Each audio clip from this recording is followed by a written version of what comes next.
Pasukan Rusia meski terluka di bagian kepala tampak berupaya terus merebut benteng tentara Ukraina dan menahannya hingga bantuan tiba di area Pokrovsk. Rekamannya diunggah di Telegram pada Rabu 18 Desember 2024. Pasukan tersebut ditugaskan untuk merebut kembali wilayah hutan dari musuhnya. Tetapi saat mendekati pos terdepan, sebuah kendaraan tempur infanteri yang membawa para pejuang Rusia dihantam oleh drone hingga melukainya. Setelah keluar dari kendaraan yang rusak, pasukan Rusia dengan cepat menemukan arah dan mengambil posisi yang diperlukan meskipun mengalami cedera yang cukup serius.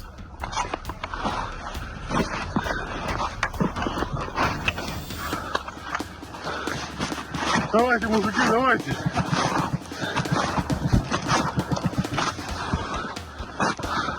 Блядь, занимай там точку, дальше займи.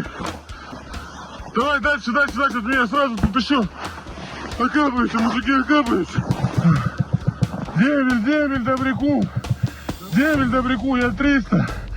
Что-то в башку осколок попал, я пока по лесополке. Я себя пришел, позже доложу.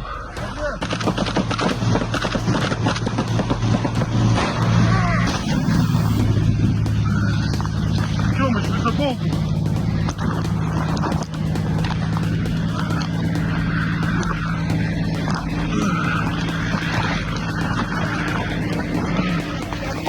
Давай, бегом в лесополку. На, мне тоже. Да, бошка попалась.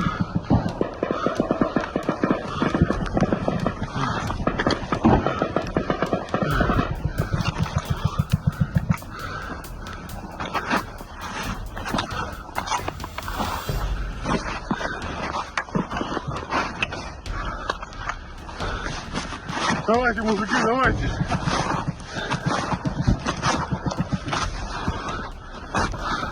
Блядь, занимай там точку, дальше займи. Давай дальше от меня сразу тут еще окапываются, мужики, окапываются. Демель, добряку, я 300. Что-то в башку осколок попал, я пока по лесополке. Я себя пришел, позже доложу.